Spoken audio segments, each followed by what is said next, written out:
Video, I'm going to teach you how to create a URL redirect in Shopify. This is an essential skill to make sure your visitors always land on the right page, even if you've changed your site's URL structure. So whether you're relaunching your store or just cleaning up links, this step-by-step guide has you covered. First, log into your Shopify admin dashboard. Once you're inside, look at the left-hand menu and find the section called Online Store. Click it to expand the options, then select Navigation.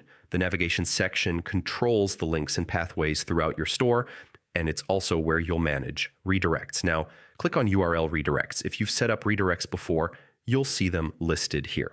To create a new one, click on Create URL Redirect. Here you'll see two fields, Redirect From and Redirect To.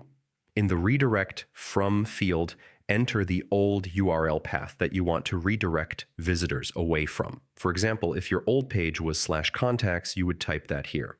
In the Redirect To field, enter the new URL path where you want visitors to go. For example, if your new page is /pages/contact, type that here. It's very important to enter these paths correctly because even a small typo can lead to broken links. Once you've double-checked everything, click Save Redirect. And that's it. You've successfully created a URL redirect in Shopify. This small but powerful feature ensures a smooth visitor experience and helps keep your traffic flowing, even if your site structure changes. If you have more pages to redirect, just repeat the same process. Thanks for watching, and don't forget to subscribe for more helpful Shopify tips and tricks.